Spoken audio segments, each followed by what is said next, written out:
이제 2019년 오늘이 마지막 주일입니다. 이틀 남았습니다. 1년이라는 시간이 다 지나갔습니다. 여러분들 1년 동안 어떻게 살아오셨나요? 1년의 계획들 얼마나 이루셨나요? 어떤 분들은 1년 동안 계획을 세웠더니 또 많은 부분을 이루신 분도 계시고, 또 어떤 분들은 1년 동안 계획을 세웠는데 별로 이룬 것이 없이 한 해를 보내신 분도 계실 겁니다. 우리의 삶을 보면 우리는 참 변화무쌍합니다. 계획을 세웠는데 그 계획이 이루어지지 않은 것도 있고, 또 전혀 계획을 세우지 않았는데 예상 없던 사건이 일어난 것도 있습니다. 참 우리의 삶을 1년 동안 돌아보시면서 무슨 생각이 드시나요? 마지막 이 순간 여러분 지난 1년을 어떻게 평가하시고 싶으세요? 어떤 마음이 드십니까? 아마 복잡할 것입니다. 그냥 1년도 그냥 무탈하게 지냈다 이렇게 생각하시는 분도 계시고, 또 1년 동안 참 감사하다 이러신 분도 계시고, 또 1년 동안 참 내가 기도한 것 여전히 과제를 안고 있구나 이러신 분도 계실 겁니다. 아마 감사나 고민, 갈등 이런 것들이 이제 여전히 우리 속에 아마 가진 채로 한 해를 매듭질 것이라고 생각이 됩니다. 그래도 하나님 안에서 감사함으로 마칠 수 있기를 바랍니다. 이제 2019년이 지나갑니다. 그러면 2020년이 기다리고 있습니다. 이것은 사실 한편으로 보면 위로가 됩니다. 19년이 지나가는데 2020년이 오는 게 한편으로는 위로가 되는 겁니다. 왜냐하면 2019년에 못했던 것 2020년에 다시 한번 작정하고 뛸 수 있기 때문입니다. 다시 한번 이제 출발선에 서서 2020년의 출발선에 서서 다시 한번 내가 작년에 못했던 것 다시 한번 해보자 이럴 수 있는 것입니다. 물론 2019년은 다시 돌아오지 않습니다. 2020년을 맞이해서 내가 새롭게 다시 한번 뛰어보자 하지만 2019년은 사실은 돌아오지 않습니다. 그러니까 2019년과 2020년은 좀 다른 거죠. 2019년은 다시 오지 않습니다. 그러니까 좀 다르겠죠. 그죠? 다르겠죠. 그러나 그래도 좀 다르기는 하겠지만 그래도 다시 한번 출발선에 서서 하나님 안에서 또 1년 동안 살 수 있는 시간들을 허락하신다면 그것도 하나님의 은혜입니다. 하나님께서 우리에게 주신 기회인 것입니다. 어떤 농사꾼이 뭡니까? 나무를 심었습니다. 그래서 열심히 가꿨습니다. 거름주고 그 다음에 잡초 뽑고 열심히 가꿨습니다. 그런데 열매가 안 나요. 그래서 주인이 말입니다. 이거 잘라버려야 되겠다. 안 되겠다. 다시 잘라버려야 되겠다. 이런 마음이 들었어요. 내가 잘라버려야지. 내가 열심히 했는데 이거 안 되겠다. 못 쓰겠다. 잘라버려야겠다. 그런데 그 청지기가 주인에게 와서 이야기를 합니다. 주인님 1년만 더 기회를 주십시오. 내가 내년에는 다시 거름을 주고 다시 잡초 뽑고 열심히 내가 돌볼 테니까 그래도 안 되면 그때 가서 잘라버리시죠. 그러니까 사실 1년 더는 하나님께서 주신 우리에게 기회입니다. 여러분이 2020년에는 또 새로운 마음으로 잘 결심하셔서 또 주님의 은혜 안에서 이제 멋진 삶 살아가시기를 바랍니다. 그러려면 이제 2019년을 잘 반성을 해야 됩니다. 잘 반성을 해야 됩니다. 내가 2019년 어떻게 살아왔나? 내가 잘한 게 뭐가 있나? 혹시 내가 부족한 게 뭐가 있나를 잘 반성하셔서 그래야 새로운 출발선에 서서 이제 그 실패를 만회하고 감당해 나갈 수 있습니다. 만약에 아무런 반성 없이 아무런 돌아봄 없이 그냥 맞이하게 되면 여러분 2020년도 똑같습니다. 그냥 2019년 살아왔던 것처럼 2020년 그냥 살아가게 될 것입니다. 그러니까 계획을 세우기에 앞서서 반성하고 또 계획하고 하나님께 기도하는 것입니다. 2019년이 이제 매년마다 저는 12월 달이 되면 지난 1년 동안 제게 있었던 일들을 돌아옵니다. 그래서 하나하나 써봅니다. 내가 1년 동안 감사한 것이 뭐가 있나 하나하나를 써보고, 또 2019년 동안 한 해 동안 내게 아쉬운 것이 뭐가 있나 또 한번 헤아려보고, 또 내가 부족한 것이 뭐가 있나 이것도 한번 해보고 그러면서 하나님께 기도합니다. 이러이러한 것 감사합니다. 이러이러한 것들은 아쉬움이 있었습니다. 이런 것들은 제가 좀 부족했습니다. 그러면서 이제 하나님 앞에 나 자신을 돌아보는 시간을 갖는 겁니다.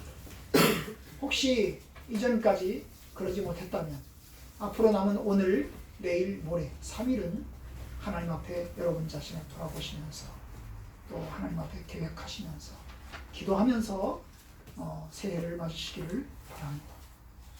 오늘 말씀 보시면 오늘 말씀은 사도 바울의 거의 마지막 서신이 되겠습니다. 어느 것이 마지막 서신인지 잘 몰라요. 디모데 후서인지 아니면 빌립보서인지는 잘 몰라요. 그러나 다만 거의 마지막 부분인 것은 분명합니다. 왜냐하면 이 두 개의 서신이 모두 다 옥중서신입니다. 옥중서신이라는 말은 감옥에서 썼다는 것입니다. 감옥에서 죽을 날을 거의 남겨놓고 언제 죽을지 알 수 없는 상황에서 이제 바울이 이 글을 쓰고 있습니다. 여러분, 바울이 이제까지 삶을 보면 그는 전반기에는 예수를 안 믿었습니다. 그냥 바리새인으로 살아가긴 했지만 예수는 안 믿었습니다. 그리고 이제 예수를 믿는 사람들을 핍박을 했습니다. 사실 그는 똑똑했습니다. 머리가 아주 좋았습니다. 그는 교육도시였던 다소에서 태어났고 거기서 자랐습니다. 부모님 덕분에 그는 예루살렘으로 유학을 왔습니다. 다소에서 예루살렘까지는 엄청나게 먼 거리입니다. 다른 나라입니다. 다른 나라 고린도 지역에서 다소에서 저 멀리 다른 지역에 예루살렘까지 유학을 왔습니다. 그리고 그곳에서 위대한 스승 밑에서 공부를 했습니다. 부잣집에서 태어나서 예루살렘으로 와서 가장 최고의 스승을 만나서 그 최고의 스승 밑에서 공부를 했습니다. 그리고 이제 성공을 향해서 달려가고 있었습니다. 그는 바리새인이었습니다. 그의 길은 열려 있었습니다. 그의 삶은 보장되어 있었습니다. 점점 성공을 향해서 달려가고 있었습니다. 그는 예수를 믿지 않았기 때문에 교회를 핍박했고 예수 믿는 사람들을 핍박을 했었습니다. 그러다가 어느 날 갑자기 그는 그의 인생에 큰 변화를 일으키게 됩니다. 예수 믿는 사람들을 잡으러 이 다른 지역인 다메섹으로 가는 길에서 그곳에서 예수 그리스도의 빛을 만나게 되었고 그리고 거기서 예수를 믿게 됐습니다. 그리고 그의 인생이 달라졌습니다. 이제까지 그의 살아왔던 모든 삶의 경력들은 다 버리고 이제 예수 안에서 새로운 인생을 살게 되었습니다. 그리고 교회를 위하여서 그리스도의 복음을 위하여서 그의 인생을 바치게 되었습니다. 그는 그리스도의 사도로 교회 일원으로 교회를 세우는 일을 하였습니다. 그는 일평생 동안 예수를 믿고 난 다음에 복음 전도자로 활동했습니다. 1차, 2차, 3차에 걸친 세계 복음 전도 여행을 감당했습니다. 아시아에서 유럽으로 그리고 로마를 향해서 복음을 가지고 전도해 왔습니다. 그의 노력은 열매를 보았습니다. 이곳저곳에서 수많은 사람들이 예수를 영접했고 그리고 여기저기에서 교회가 생겨났습니다. 로마에서도 복음을 전했습니다. 로마의 신자들에게도 영향을 주었습니다. 그는 많은 성취를 하였습니다. 외형적으로 많은 성도들을 얻었습니다. 그런데 복음 전도에 힘쓰는 동안 그의 인생은 점점 나이가 들어서 이제 점점 이제 중년에서 노년의 시간으로 흘러가게 되었고 이제 어쩌다가 이제 다시 감옥에 잡혀와서 복음 때문에 예수님 때문에 감옥에 잡혀와서 이제 죽음을 앞에 놓고 있습니다. 이 말씀을 쓰신 상황 감옥입니다. 그는 예수님의 복음 때문에 감옥에 갇혀 있습니다. 감옥에서 재판을 받고 있습니다. 죽을 수도 있고 살 수도 있습니다. 그는 죽음과 삶 가운데 끼어 있습니다. 오늘 빌립보서 1장에 보시면 1장 23절에 오는 자신의 처지를 이야기를 합니다. 자신의 상황의 처지를 이야기를 하는데요. 23절, 1장 23절 내가 그 둘 사이에 끼어 있다. 그래서 끼어 있다. 그 둘 사이에 끼어 있다. 이 둘이 뭘까요? 둘 사이에 내가 끼어 있는데 그 둘이 뭘까요? 하나는 죽음이고 하나는 삶입니다. 죽는 것과 사는 것 사이에 끼어 있습니다. 감옥이라는 상황이 그런 것입니다. 죽음과 삶 사이에 끼어 있습니다. 왜요? 죽을 수도 있고 살아서 나갈 수 있습니다. 감옥에서 죽을 수도 있고 감옥에서 풀려날 수도 있습니다. 그 둘 사이에서 재판을 받고 있는 것입니다. 그런데 그의 마음은 이렇습니다. 차라리 세상을 떠나서 그리스도와 함께 있는 것이 훨씬 더 좋으니라. 차라리 죽어서 이 감옥에서 죽어서 주님과 함께 있는 것이 훨씬 더 좋은 것이다. 더 좋은 것이다. 좋겠다. 그렇게 하고 싶구나. 그렇게 하고 싶다. 죽고 싶다는 이야기죠. 그죠? 죽는 것이 좋겠다. 그렇게 하고 싶구나. 24절 내가 육신으로 있는 것이 너희를 위하여 더 유익하리라. 내 개인적으로 오면 이 땅을 떠나서 하나님과 함께 있는 것이 더 좋은 일이지만 너희들을 생각하면 내가 조금 더 있는 것이 더 좋겠다. 이게 꼭 부모의 마음 같습니다. 그죠? 부모가 어린 자식들을 놓고서 생각하는 겁니다. 내가 주님 품에 가까이 가는 것이 좋겠다. 그런데 내가 가면 내 자녀들이 걱정이 된다. 그러잖아요. 그죠? 어린 자녀들, 철부지 자녀들이 걱정이 되는 것입니다. 선택할 수 있을까요? 바울이 선택할 수 있나요? 선택할 수 없습니다. 내가 살아야 되겠다. 아니면 내가 죽어야 되겠다. 선택할 수 있나요? 선택할 수 없습니다. 누구의 손에 달려있어요? 로마 황제의 손에 달려있어요. 황제가 살려주면 사는 거고 너 사형 선고를 하면 죽는 것입니다. 이건 바울의 손에 달려있는 게 아니라 바울 자신의 선택에 달려있는 게 아니라 누구의 손에 달려있어요? 황제의 손에 달려있고 하나님의 은혜에 달려있는 것입니다. 바로 이런 상황입니다. 이대로 가도 위대한 사도가 될 것이고 그는 위대한 사도로서 남을 것입니다. 아마 이 편지가 마지막 서신이라면 그는 이 빌립보서를 쓰고 난 다음에 사형 선고를 당해서 그는 죽었을 것입니다. 마지막 서신이라면. 그러나 정확하지 않기 때문에 단언은 할 수가 없겠습니다. 그런데 이런 상황에서 이제 쓰는 겁니다. 이렇게 나이 많은 이제 노년으로서 일평생 동안 그리스도의 복음을 위해서 살아온 사도로서 그의 삶을 돌아보면서 이제 앞으로 남은 삶을 돌아보면서 하나님께 이제 성도들 향해서 쓰고 있는 것입니다. 그런데 그가 뭐라고 씁니까? 오늘 본문으로 돌아갑시다. 3장 그리고 3장에 보면 12절 중간부터 보시면 오직 내가 그리스도 예수께 잡힌 바 된 그것을 잡으려고 달려가노라. 내가 그리스도 예수께 잡힌 바 된 그것을 예수님 앞에 잡혀있는 그것 내가 잡힌 바 된 그것을 위해서 달려가노라.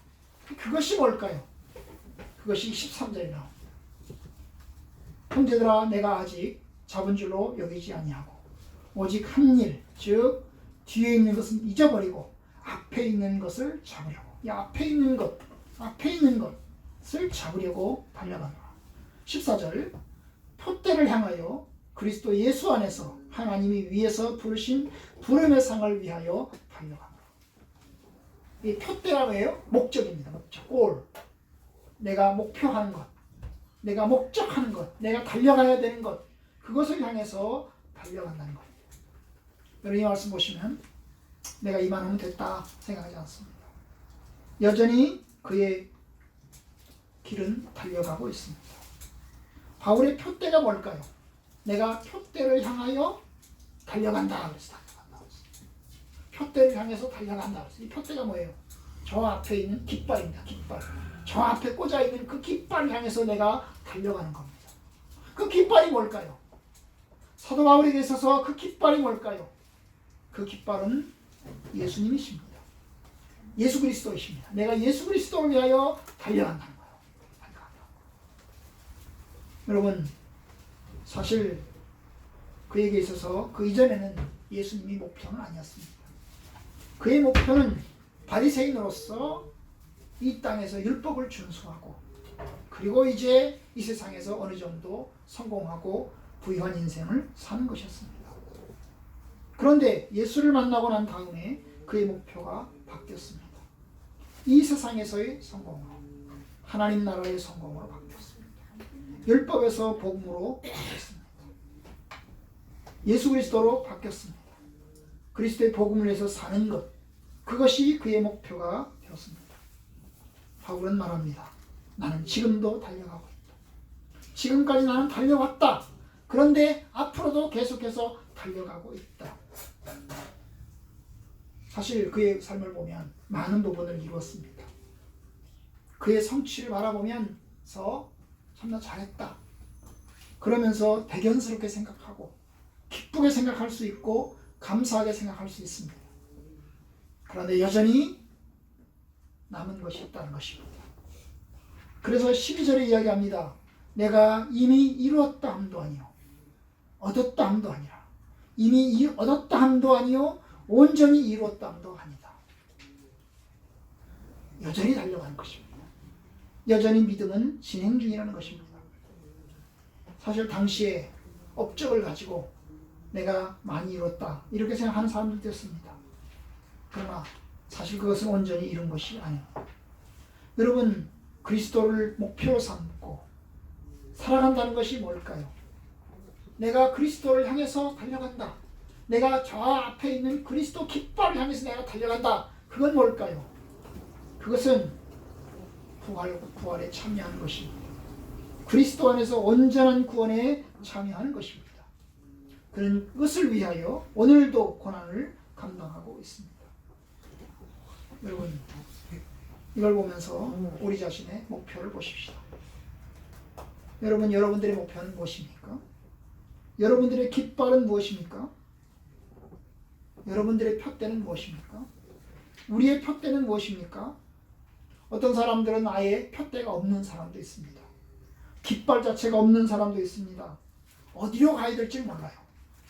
그래서 그런 사람들은 목적도 없고 방향도 없으니까 표류합니다. 이리 갔다 저리 갔다. 이리 가도 괜찮고 저리 가도 괜찮고 이리 갔다 저리 갔다 합니다. 이런들 어떠하리 저런들 어떠하리. 이게 목적 없고 방향 없는 사람들의 모습입니다. 이렇게 살든 저렇게 살든 살다가 그냥 가는 겁니다. 이들의 생활관을 보면, 이들의 종말관을 보면 꼭 짐승과 같습니다. 왜냐하면 짐승도 나름대로의 목표는 있거든요. 짐승의 목표는 뭘까요?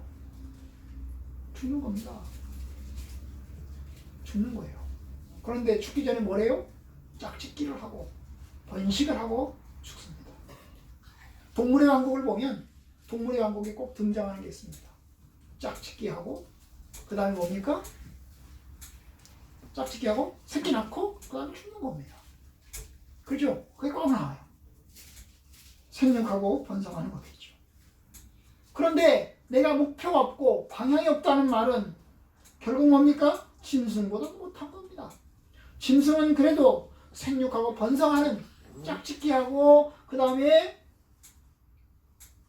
자식 낳고 그리고 죽는 것이 있잖아요. 그죠? 죽는 것이 있는데 그거 하나는 이루게 되는 것인데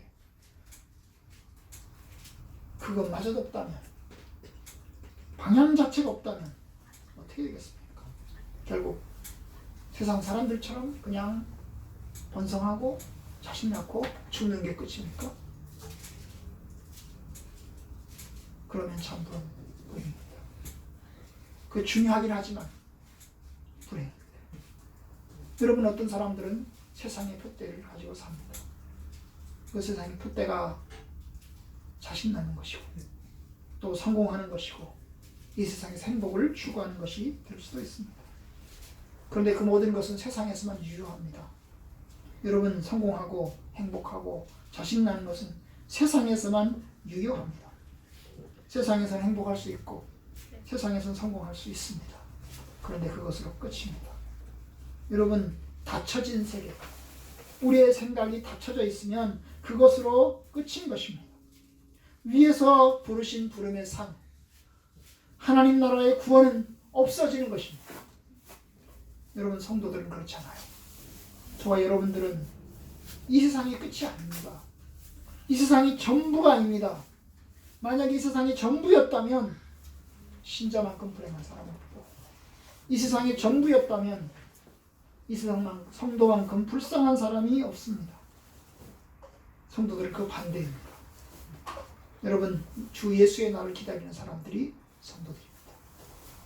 사도 바울을 보십시오.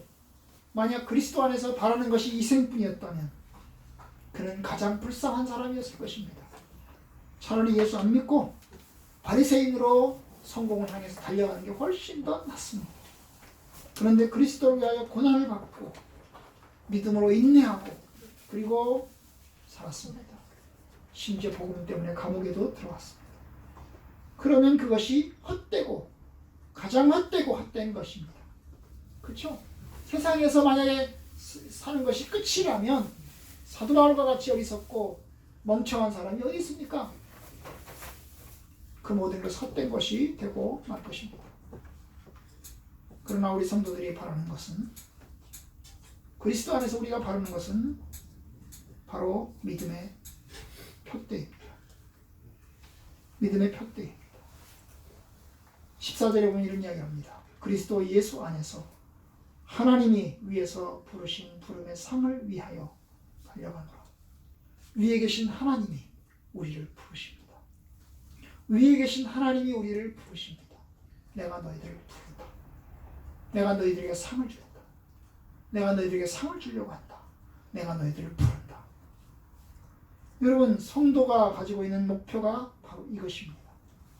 우리에게 가장 중요한 목표가 바로 이것입니다. 하나님이 위에서 부르시는 부름의 상. 내가 너희들에게 상을 준다. 나와 함께 가자. 여러분, 저희들은 이제 2019년을 보내고 있습니다. 어떠십니까? 돌아보면 아직 부족하죠. 다 부족합니다. 이만하면 됐어. 이런 사람 없습니다. 다 사도 바울과 같습니다. 그죠? 이만하면 됐어. 괜찮아. 이런 사람 없습니다. 아직도 부족합니다. 내가 이미 얻었다 함도 아니요 온전히 이루었다 함도 아니라. 그렇죠? 그런 사람 없죠, 그죠? 응? 내가 이미 얻었다 함도 아니고 이미 얻은 것도 아니고 내가 이미 얻었다 이런 사람 없고, 온전히 내가 다 이뤘다 이런 사람 없습니다. 여전히 우리는 달려갑니다. 여전히 우리는 달려갑니다. 그러면 그렇게 달려가려면 이제 새로운 해를 맞는 저희들은 어떻게 해야 될까? 어떻게 해야 될까요? 새로운 해를 맞는 저희들은 어떻게 해야 될까요? 다시 출발선에 서서 다시 처음부터 시작하는 겁니다. 처음부터 시작하는 겁니다. 출발선에 서서 다시 한번 처음부터 시작하는 겁니다. 바로 그것이 13절 중간인 것입니다. 뒤에 있는 것은 잊어버리고, 뒤에 있는 것은 잊어버리고라는 말입니다. 뒤에 있는 것은 내가 잊어버리고 기억하지 말고, 그 말이죠. 그죠? 내가 1년 동안 지내온 거 다 기억하지 말고 다시 처음부터 다시 출발선에 서서 다시 한번 달려가는 것입니다. 여러분, 그렇습니다. 우리는 이제 1월 1일부터 다시 출발선에 설 겁니다. 다시 출발선에 서서 달려갈 겁니다. 똑같은 출발선에 서게 됩니다. 그래도 시간만큼은 그래도 저희가 똑같이 주어진 것 같습니다. 저는 저 인생 속에 참 하나님이 참 불공평하시다 생각을 했습니다. 어떤 사람은 출발선이 달라서 부잣집에서 태어나고, 어떤 사람은 가난한 집에서 태어납니다. 어떤 사람은 좋은 부모를 만나서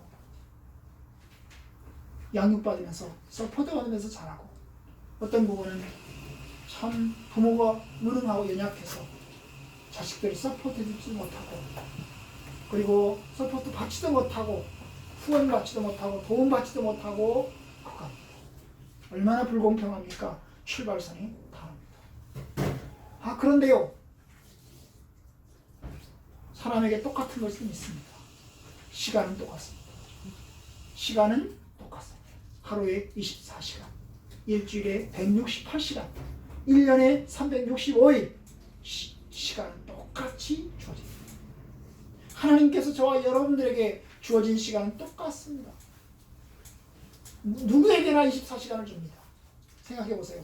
부자에게는 24시간을 주고 그리고 가난한 사람에게 12시간만 주고 이러면 얼마나 불공평합니까?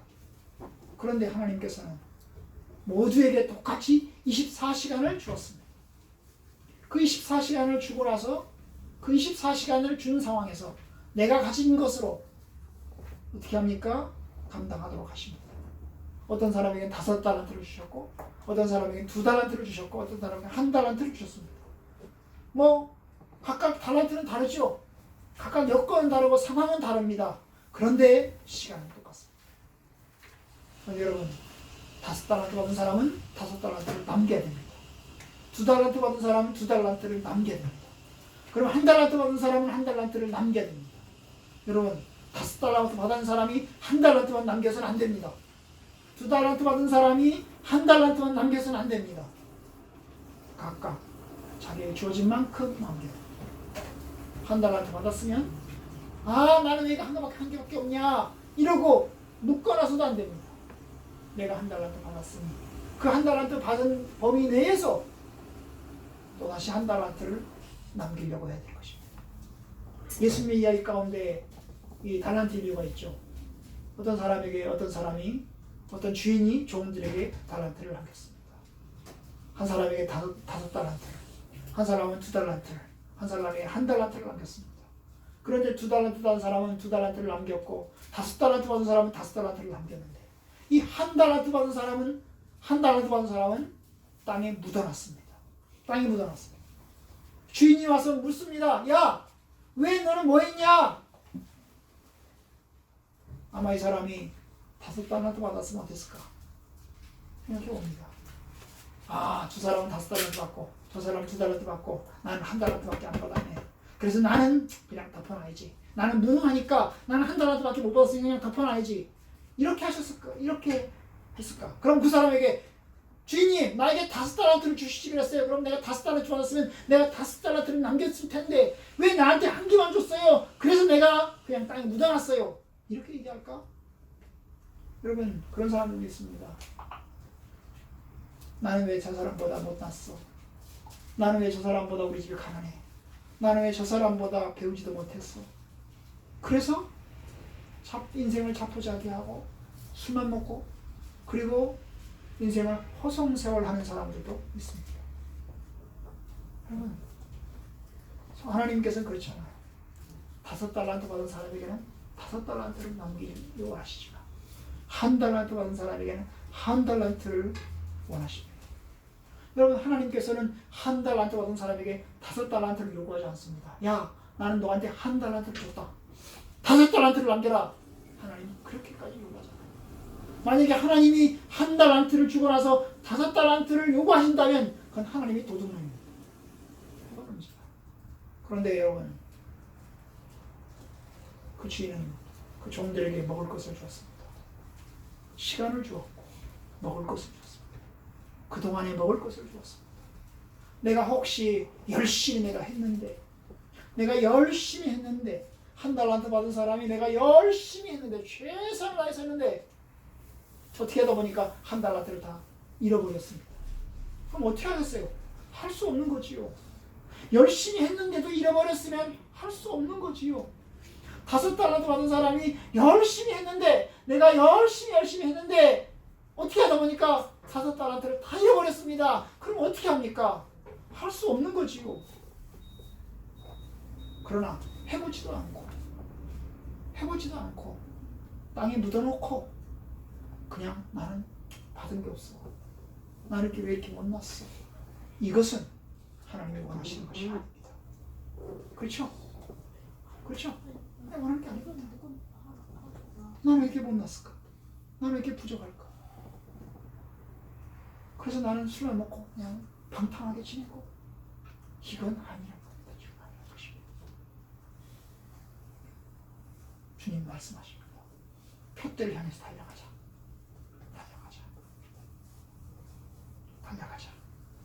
여러분 다시 말씀드립니다. 속도가 중요한 게 아닙니다. 빨리 가는 게 중요한 게 아닙니다. 달려가는 사람이, 달리기하는 선수가 달려가는데 빨리 달려가는 게 중요한 게 아닙니다. 뭐가 중요할까요? 목적지가 중요한 것입니다. 방향이 중요한 거예요. 속도보다 중요한 것은 방향이에요. 여러분, 방향이 엉뚱한 방향을 두고 많이 달려간들, 여러분 1등 할 수 있습니까? 엉뚱한 방향은 목적지가 여기입니다. 그런데 이 목적지에 달려가지 않고 다른 방향으로 달려갑니다. 열심히 달렸습니다. 그랬더니 엄청나게 빨리 달려왔습니다. 그런데 여러분 1등 할 수 있어요? 1등 할 수 없습니다. 여러분 조금 느리게 가더라도 목적지가 중요합니다. 표대가 중요합니다. 방향이 중요한 것입니다. 아무리 빨라도 방향이 문제가 있으면 그것은 길이 아닙니다. 우리의 목표가 예수 그리스도가 아니라면 수정해야 됩니다. 예수 그리스도께서 우리의 목표가 되어야 합니다. 이제부터라도 예수님을 향해서 달려가야 됩니다. 내가 이제까지 예수를 향해서 달려가지 않았다 생각되시는 분은 하나님께 회개하고, 하나님 내가 잘못했습니다. 내가 예수를 향해서 달려가지 않았습니다. 회개하시고 지금부터라도 예수를 향해서 달려가십시오. 예수를 나의 표대로 삼고 지금부터 나아간다면 결코 늦지 않을 것입니다. 우리말에 이런 말이 있습니다. 느리다고 생각할 때가 빠른 길이다. 여러분 예수 그리스도를 목표로 삼으십시오. 방향을 잘 세우시기 바랍니다. 사도 바울은 예수 그리스도에게 나의 방향을 두었습니다. 예수 그리스도에게 나의 표대를 두었습니다. 그리고 그것을 향해서 달려갑니다. 예수님을 향해서 달려가십시오. 예수를 향해서 달려가십시오. 1년 동안 예수를 향해서 달려가십시오. 1년 동안.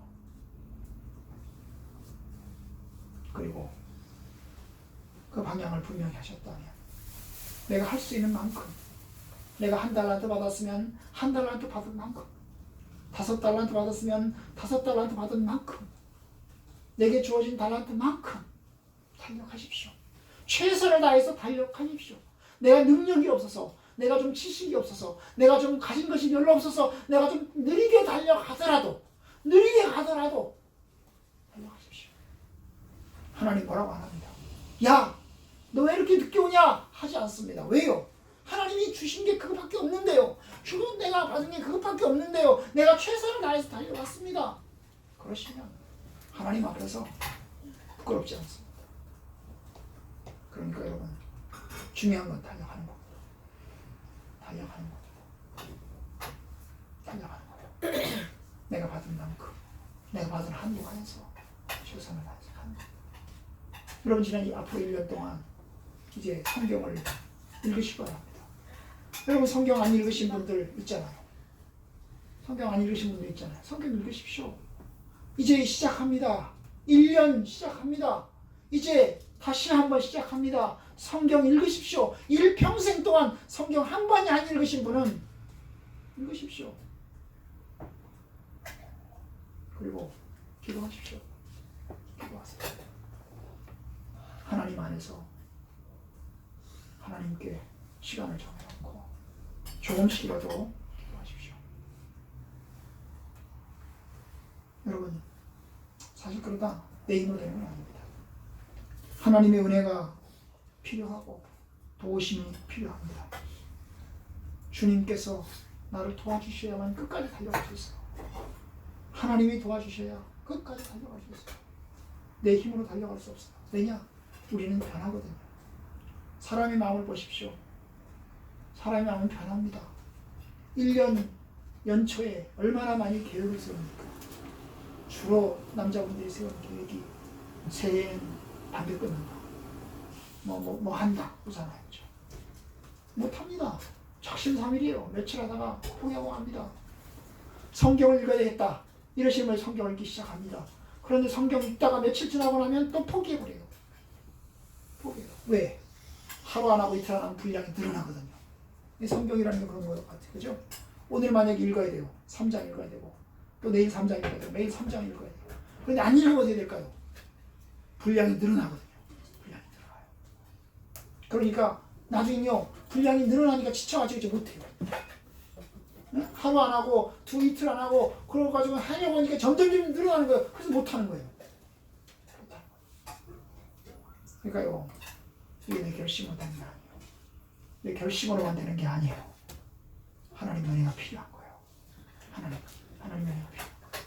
하나님께서 여러분들을 도우셔서 하나님이 여러분들을 도우셔서 여러분들의 세운 계획들 주께서 이루시기를 하나님께서 도와주시기를 축원합니다. 하나님께서 여러분들을 도우셔서 여러분들이 1년을 잘 달려갈 수 있도록 해주시기를 축원합니다.